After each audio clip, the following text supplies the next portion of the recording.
Ronaldo Abranches. Sou eu. Olá você que está na rede e adora ver bola na rede. Está começando o programa Bola na Rede. Aqui você tem o que de mais importante aconteceu e acontecerá no esporte, com destaque para a grande paixão do brasileiro, o futebol. São destaques do programa de hoje. Na crônica do professor Ronaldo Abranches, como apagar uma escrita de 45 anos. Brasileirão, é possível algum time ultrapassar o trator do Mengão? Enquanto isso, segue o líder. O que vem por aí? Quais os jogos que serão destaques no futebol brasileiro nesta semana? Seleção brasileira já está a 4 partidas sem vencer e sem convencer. Será se a unanimidade já virou crise? No apito final, para quem será o cartão amarelo e o cartão vermelho desta semana? Esses são destaques que você vê aqui no programa que pega no seu celular.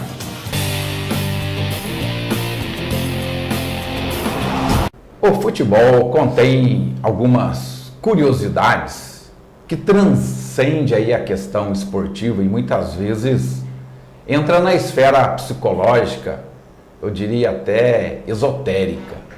Uma delas sempre foi chamado pela imprensa de escrita, também chamada de tabu. Escrita é quando algo que insiste em sempre acontecer, independentemente das circunstâncias. Assim aconteceu com o Flamengo, que há 45 anos não conseguia vencer o Atlético Paranaense pelo Campeonato Brasileiro no Paraná. Isso leva os envolvidos, principalmente os jogadores, a acreditar que na escrita e com isso deixando que aquilo aconteça de maneira repetitiva, pois já estava escrito. Esse fenômeno que também é chamado de tabu. O jogo entre esses dois clubes gerou aí muita expectativa, não somente pela liderança do Flamengo, mas principalmente pela escrita de 45 anos. O Flamengo, que virou um rolo compressor aí, né, nas últimas rodadas, pelo menos aí as últimas 10 rodadas, passaria pelo Atlético Paranaense, que há 45 anos não consegue? O jogo foi complicado como sempre, mas esse time do Flamengo foi uma borracha que apagou aquela escrita de 45 anos. Por isso, talvez hoje possamos responder uma pergunta: como apagar uma escrita no futebol? A resposta é simples: usando a borracha da competência e de um modelo mental mais positivo. Pelo menos essa é a minha opinião. No próximo bloco, vamos repassar o final de semana na rede. Não saia daí. É rapidinho, é VaptVupt. Estamos de volta no programa Bola na Rede, na TV que pega no seu celular. Mais uma rodada aí, a 25ª rodada do Campeonato Brasileiro. Mais bola na rede nessa 25ª rodada. São os resultados desta 25ª rodada. Em Goiás, Goiás 1, CSA 0. No Maracanã, Fluminense 2, Bahia 0. Em São Paulo, Palmeiras 1, Botafogo 0. No Rio Grande do Sul, Internacional 0, Santos 0. Em Ceará, Ceará 1, Avaí 0. Em São Januário, Vasco 1, Fortaleza 0. No Paraná, Atlético Paranaense 0, Flamengo 2. Em São Paulo, São Paulo 1, Corinthians 0. Atlético Mineiro 1, Grêmio 4. Chapecoense 1, Cruzeiro 1. A média de gols, né, por partida, na semana passada, que já tinha reduzido de 1,9 para 1,8, nessa rodada caiu mais ainda. Deu aí uma média de 1,6 gols por partida. Ou seja, tivemos menos bola na rede, né, nessa 25ª rodada. Após esses resultados, a classificação então ficou assim definida. Segue o líder Flamengo em primeiro lugar com 58 pontos, em segundo agora o Palmeiras com 50 pontos, em terceiro o Santos com 48, quarto lugar o Corinthians com 43, quinto lugar o São Paulo com 43, sexto lugar o Grêmio com 41, sétimo lugar o Internacional com 39, oitavo lugar o Bahia com 38, em nono lugar o Goiás com 36, décimo lugar o Atlético Paranaense com 35, décimo primeiro o Atlético Mineiro com 31, décimo segundo o Vasco da Gama com 31, décimo terceiro o Botafogo com 30 pontos, décimo quarto o Fluminense com 29, décimo quinto o Fortaleza com 28 pontos, décimo sexto o Ceará com 26 e agora já na zona de rebaixamento em 17º o CSA com 25, em 18º continua o Cruzeiro com 22, 19º o Avaí com 17 pontos e na lanterna o Chapecoense com 16 pontos.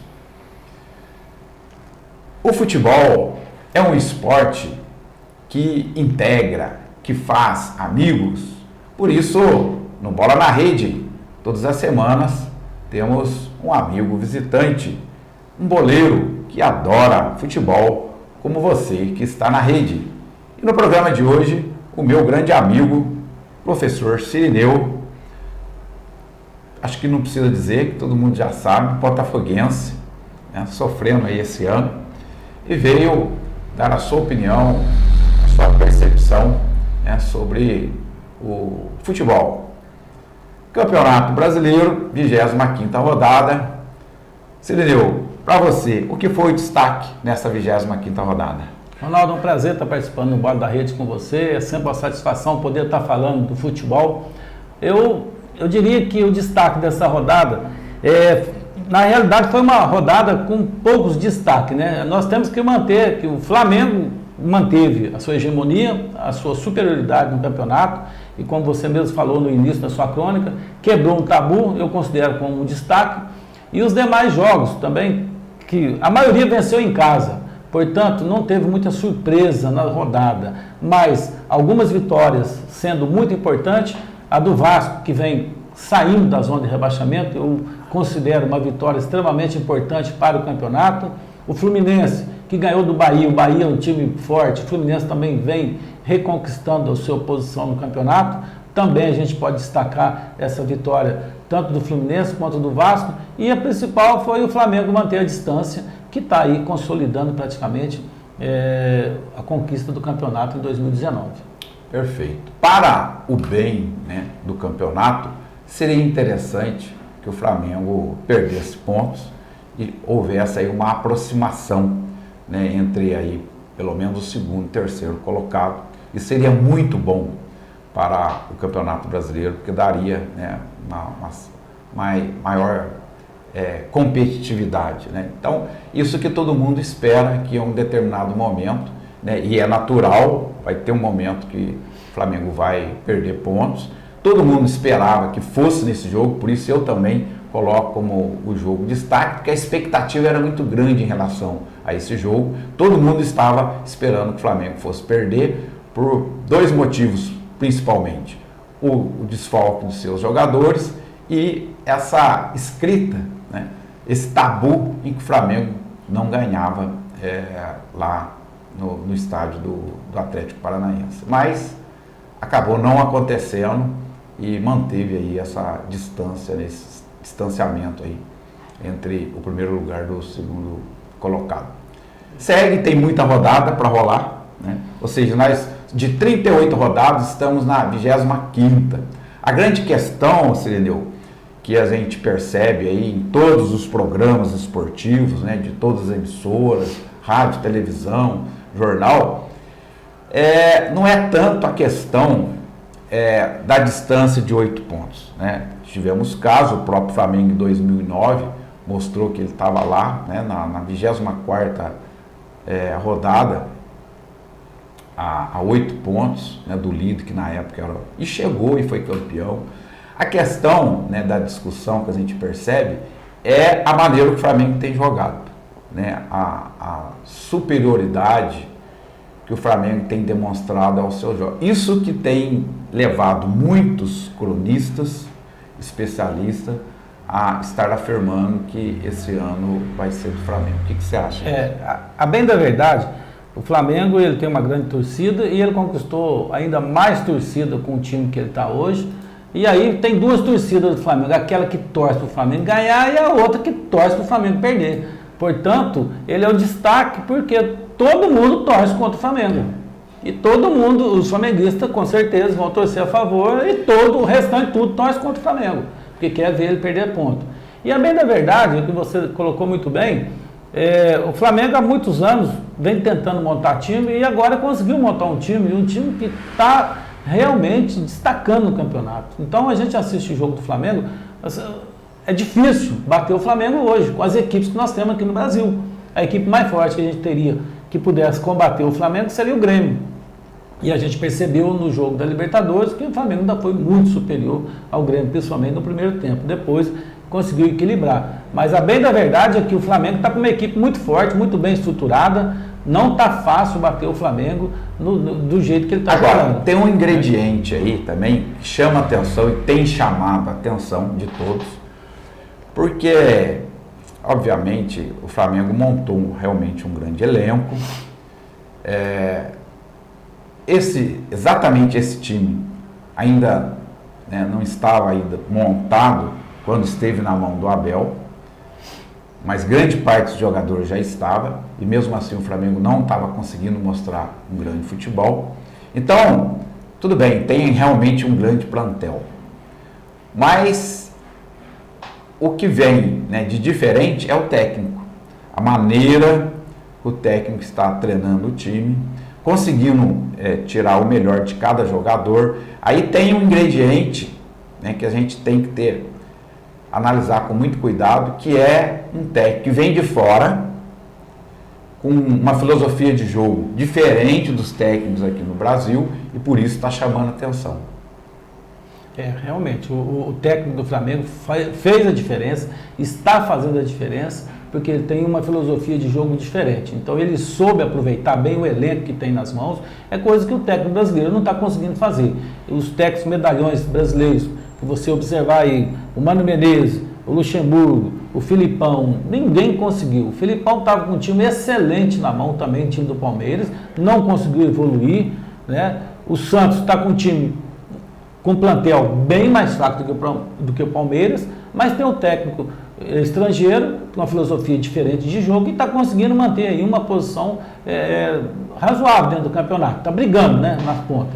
Então a gente observa que o técnico realmente faz a diferença com a filosofia de trabalho, da maneira como que ele está trabalhando, e é o que a gente precisa evoluir também no Campeonato Brasileiro, né? O futebol brasileiro precisa evoluir nesse quesito. Aproveitando, né, essa nossa reflexão em relação ao futebol brasileiro, a maneira de jogar e a postura e a competência do técnico, eu vou aqui puxar para a seleção brasileira, que também nessa semana teve 2 amistosos. A gente, de uma certa forma, criticou em função de não ter buscado amistosos contra a Alemanha, contra grandes, né, times, para realmente testar. A gente criticou o fato que já tinha uma previsão que ia tirar jogadores importantes de alguns clubes e não iria utilizar, foi o que aconteceu. Mas a grande questão que eu queria colocar e aproveitar essa nossa discussão aqui sobre estilo de jogo, sobre competência de técnico, para falar exatamente da seleção brasileira, que é o melhor, né? A escalação, né, da seleção brasileira não é muito questionável. Você pode ter ali um outro jogador, mas, ou seja, na seleção realmente é o que tem de melhor. A nata do futebol está lá na seleção brasileira, mas não tem tido um bom desempenho. Os 2 jogos, esse último de ontem, né, de domingo, um futebol com muito cruzamento na área, parecendo um time pequeno, tendo ali a nata do futebol brasileiro. E aí a gente vai num clube, né, no Flamengo, que não tem a nata, né, que ali tem um bom plantel, mas teoricamente a seleção tem valores, né, que é a nata do futebol. E não tendo realmente uma postura em campo que a gente gostaria. E aí, no início do programa eu coloquei, né, porque o Tite, ele foi unanimidade, a gente até chamava de unanimitite, uma doença, né, que o Tite era unanimidade. Mas será se isso está virando crise? Da maneira que o Brasil está jogando, sem realmente criatividade, sem grandes articulações, jogando com um time, né, que não é potência no futebol mundial. O que você acha em relação ao time da seleção brasileira? Pois bem, uma crítica que eu vou fazer ao futebol brasileiro, primeiro é o planejamento. A gente fala do futebol brasileiro, a gente culpa o treinador, a gente fala da maneira, mas a seleção brasileira reúne poucos dias antes dos jogos. Então, para trabalhar, colocar uma filosofia de jogo, eu acredito que teria que ter mais tempo, que é difícil isso acontecer em virtude dos calendários dos clubes, não tem como acontecer. Agora, além desse fator, eu também considero que o Tite precisa evoluir mais, mudar a sua filosofia de jogo, ser mais agressivo, ter uma filosofia mais bem treinada, que compete mais com o futebol europeu. E ainda tem outro aspecto do desempenho do time. No que diz respeito ao desempenho do time, eu acredito que você marca jogos com seleções não muito expressivas, o jogador não fica tão assim, fica mais preocupado com não machucar do que apresentar um bom futebol, do que ter um bom desempenho. Quando marca o jogo contra uma seleção mais expressiva, parece que o jogador quer competir mais, trabalha mais, produz mais. Isso também tem muito a ver em relação motivacional. Isso tem muito a ver com relação do desempenho do time. Agora, realmente o treinador precisa variar mais o seu estilo de jogo. Não pode ficar naquele estilo que não tem nada, não tem novidade, não tem nada, né? E aí, como reúne em pouco tempo, fica difícil de estar treinando algum tipo de jogada diferente. Então, ele já tem que ter uma filosofia diferente para quando chegar nos treinamentos já fazer exatamente algo diferente para poder... E mais uma vez, o Neymar machuca, né? Jogou apenas 8 minutos, ou seja, não consegue realmente desempenhar o seu futebol na seleção brasileira. Na Copa América ficou, né? E foi muito bom a gente ter identificado a não dependência do Neymar, que isso é importante. Foi né? bom. Infelizmente, vamos esperar aí para ver se realmente o técnico Tite melhora o desempenho da seleção brasileira. No próximo bloco, estaremos trazendo o que vem por aí, as expectativas da próxima rodada do Brasileirão. Não saia daí, é rapidinho, é VaptVupt. Estamos de volta! E agora, o que vem por aí? As expectativas dos próximos jogos.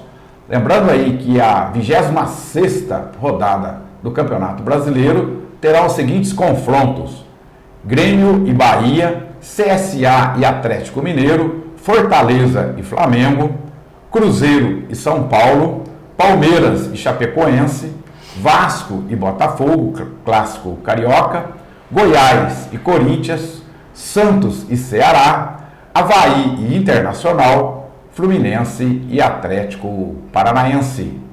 Cirineu, para você, qual seria o destaque, a grande expectativa dessa próxima rodada? Além da expectativa de torcer para que o Flamengo perca pontos, que essa é uma expectativa que toda rodada o pessoal está tendo e nós temos isso, né? Além disso, eu vou destacar... Principalmente quem não é flamenguista. Exatamente. Para o bem do campeonato, né? Senão vai ficar muito ruim o Flamengo distante assim. O Vasco e Botafogo, eu considero, é um jogo de 6 pontos, onde o Vasco está numa crescente, o Botafogo está descendo cada vez mais. Mas quando é clássico regional, isso acaba? Isso acaba, mas de qualquer forma, é um resultado, é um jogo, uma expectativa muito grande, porque quem vencer é um jogo de 6 pontos, vai estar numa posição melhor e vai deixar o outro na pior. O outro que eu considero também é o jogo do Grêmio e Bahia, que são dois times que estão brigando ali para aproximar do Z4, né? Está com a pontuação boa, e quem vencer também fica numa situação melhor. Eles poderão trocar de posição. Isso fica essas duas expectativas que vem por aí.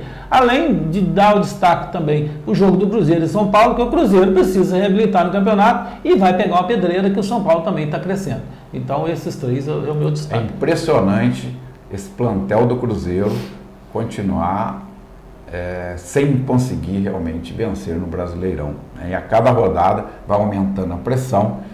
Agora vai jogar em casa, porém com o São Paulo, que está numa crescente com o novo técnico, Fernando Diniz.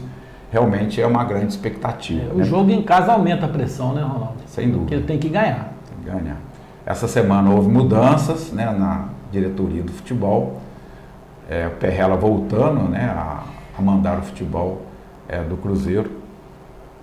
Muito bem, e a minha expectativa também, né, como de todos, é em relação ao jogo do Flamengo, conseguirá realmente perder pontos, né? Essas são as principais aí, expectativas dessa semana. No próximo bloco, o apito final. Estamos chegando ao final de nosso programa. E no apito final de hoje, para quem vai o cartão amarelo? Quem vai o cartão vermelho dessa semana? Fique ligado, é rapidinho, não saia daí, é VaptVupt.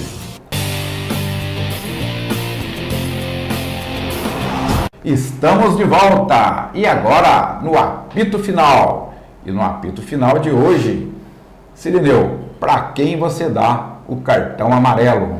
Cartão amarelo eu vou dar para a seleção brasileira, que há 4 jogos não vence e precisa melhorar seu desempenho. Então a expectativa é que nós possamos melhorar.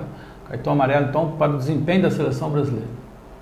O cartão amarelo, né, de hoje é para a seleção brasileira, mas de maneira especial para o técnico Tite, pelo desempenho da seleção brasileira. Eu acho que é totalmente incompatível, né, um time jogando com recursos que não deveria ser, né, de uma seleção brasileira que tem habilidade, que tem jogadores, né, com condições de ter maior movimentação e criação, sobretudo criatividade, né, no desempenho, principalmente no ataque.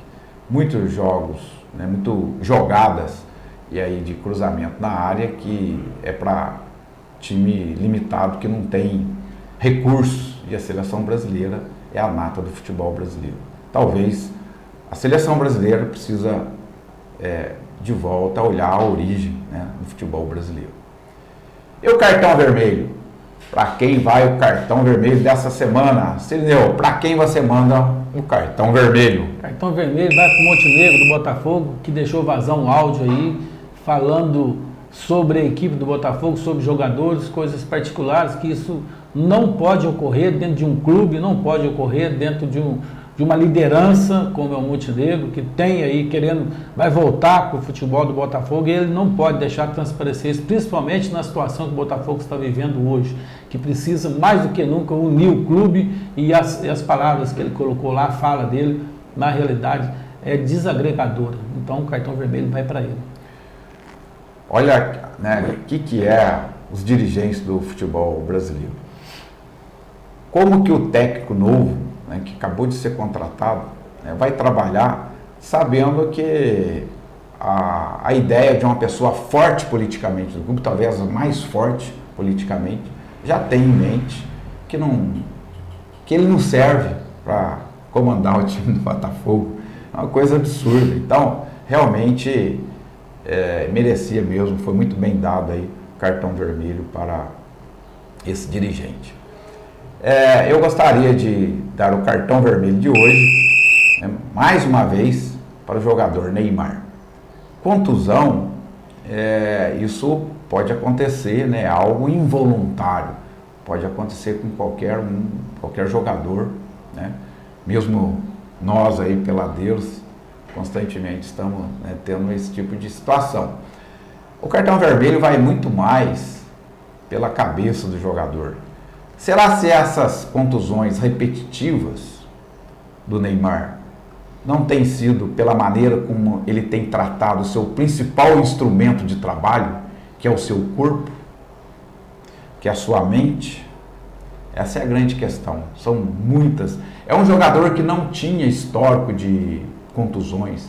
Aí, de repente, principalmente depois que foi lá para o PSG, começou a ter contusões de maneira frequente. Então, para mim, mais uma vez, o cartão vermelho vai para o jogador Neymar. Estamos encerrando mais um programa Bola na Rede. Gostaria aqui imensamente agradecer a participação, o brilhantismo aí do nosso programa, ao meu amigo Cirineu, por ter nos dado aí a sua percepção, né, na rodada dessa semana. Deixe aí as suas considerações finais. Agradeço a participação, Ronaldo, estou sempre à disposição de vocês. É sempre bom poder falar de futebol aqui no programa Bola na Rede, extremamente importante. E fico aí aberto, quando você convidar, estaremos aqui para dar a nossa opinião. Muito obrigado. Esse é o Bola na Rede. São situações, né, de discussão, de percepção sobre o futebol que acontecem em todos os bares, em todas as esquinas, no trabalho. Futebol realmente é o esporte, a paixão do brasileiro. E aqui nós reproduzimos exatamente o que acontece todos os dias, em todos os lugares. Cada um é um técnico de futebol, cada um tem a sua opinião sobre o futebol. Muito obrigado aí por estar ligado no programa Bola na Rede. Muito obrigado pela sua audiência. Você que está na rede, a você dedicamos este programa. Na próxima semana estaremos aqui novamente na TV que pega em seu celular para levar até você tudo de mais importante que rolou e vai rolar no futebol. Aqui foi o programa Bola na Rede. Até o próximo programa.